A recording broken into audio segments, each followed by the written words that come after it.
Assalamualaikum warahmatullahi wabarakatuh.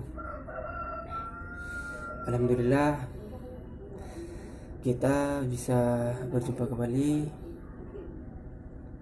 Nama saya Eko Budi Suryono, 2018 21007, Prodi Manajemen, Fakultas Ekonomi Universitas Madura.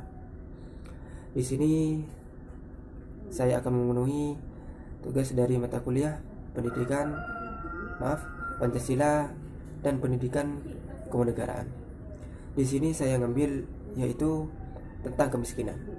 Kemiskinan dari sudut pandang Pancasila. Saya akan menjelaskan secara rinci apa itu tentang kemiskinan. Ya, kemiskinan itu banyaklah, itu banyak penduduk warga negara Indonesia itu tergolong miskin, yaitu yang saya pernah baca di salah satu buku ataupun dari majalah-majalah ataupun dari berita ya.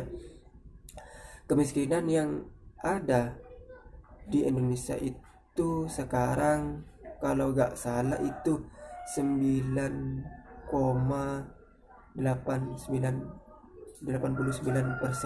gitu ya. Itu banyak ya, apalah itu banyak sekali lah kemiskinan itu daripada negara-negara yang lain ya. Saya akan menjelaskan tentang kemiskinan ya secara rinci juga. Kemiskinan adalah keadaan di mana suatu ketidakmampuan untuk memenuhi kebutuhan seperti makanan, pakaian, kesehatan, dan pendidikan. Kemiskinan itu berdampak sangat buruk bagi seseorang yang tidak punya tidak punya penghasilan ataupun tidak punya kebutuhan gitu ya, ataupun dasar ataupun kelangkaan alat pendidikan ataupun kelangkaan kebutuhan dasar ataupun sulitnya akses terhadap pendidikan dan pekerjaan, itu yang akibatnya akan menjadi pengangguran. Oke, kita lanjut ya tentang pembahasan dari materi kemiskinan dan sudut pandang Pancasila. Di sini saya akan menjelaskan tentang apa pandangan dari Pancasila tersebut tentang kemiskinan. Ya, tujuan dirinya negara Republik Indonesia adalah untuk mewujudkan dan kesejahteraan umum dan keadilan sosial bagi seluruh rakyat Indonesia. Maksudnya di sini tujuan dirinya negara Republik Indonesia ini untuk untuk mensejahterakan masyarakat di Indonesia, dan tujuan tertentu yaitu untuk mengangkat perekonomian yang ada di Indonesia. Hal tersebut tertera dalam alinea keempat pembukaan Undang-Undang Dasar Negara Republik Indonesia tahun 1945 atau disingkat UUD 1945. Alinea keempat pembukaan Undang-Undang Dasar Republik Indonesia 1945 menyebutkan tujuan satu, yaitu melindungi segenap bangsa Indonesia dan seluruh tumpah darah Indonesia. 2. Memajukan kesejahteraan umum. 3. Mencerdaskan kehidupan bangsa. 4. Ikut melaksanakan ketertiban dunia yang berdasarkan kemerdekaan, perdamaian abadi, dan keadilan sosial. Jika mencermati tujuan nasional tersebut, kita bisa mengetahui sungguhnya yang dijiwai oleh sila-sila Pancasila sebagai dasar nasional tersebut Sesungguhnya di sila kelima dan sila kedua, yaitu yang disebutkan keadilan sosial bagi seluruh rakyat Indonesia dan kemanusiaan yang adil dan beradab. Sila kelima Pancasila mencerminkan bahwa Indonesia itu adalah negara-negara yang bercita-cita untuk berwujud untuk mewujudkan kesejahteraan negara tersebut tuh ya.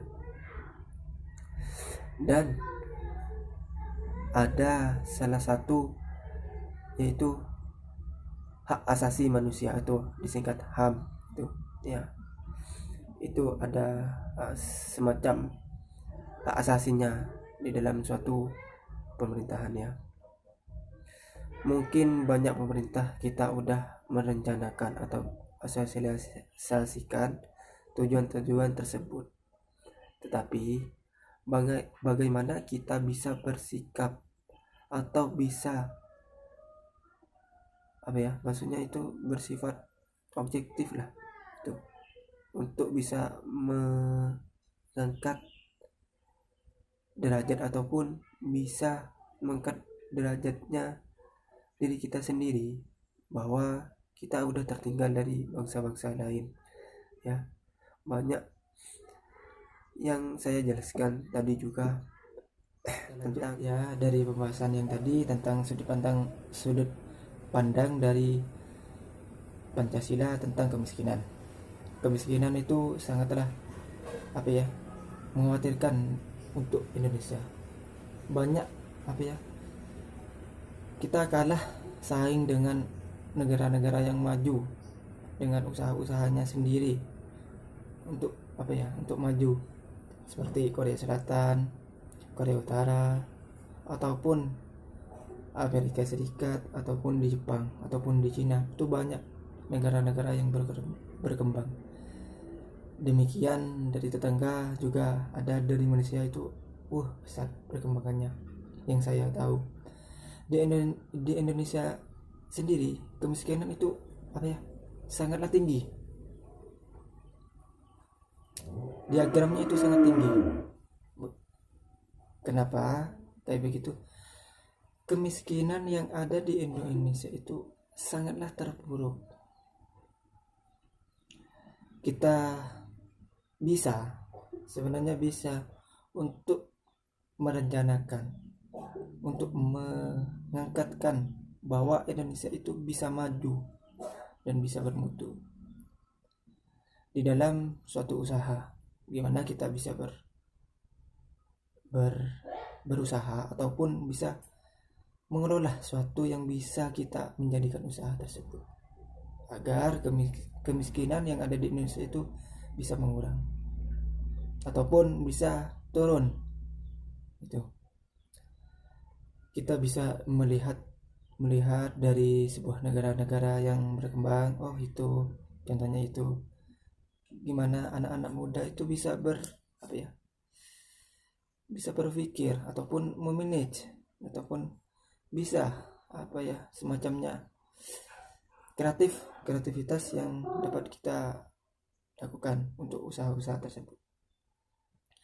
Namun di dalam suatu pemerintahan ataupun di undang-undang kesejahteraan itu udah diterapkan, udah direncanakan dan sebaik-baiknya mungkin. Di dalam sebuah faktor kemiskinan itu banyak faktor yang meledak. Mungkin dia malas, dia gak mau usaha ini itu, dan tidak mau bekerja keras untuk memenuhi kebutuhan, mau tidur. Itu yang saya miriskan, itu banyak kayak gitu. Pengennya uang tapi gak mau kerja gitu. Kalau ada uang seperti pemilihan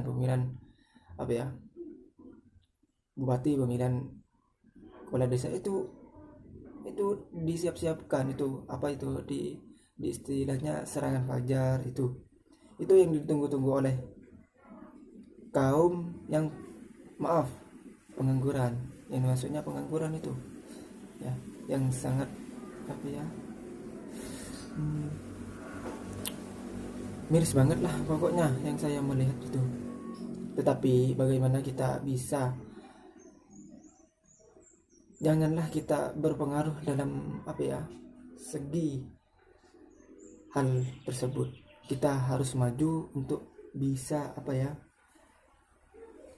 bisa mengangkat dirinya kita sendiri untuk lebih maju dan lebih maju.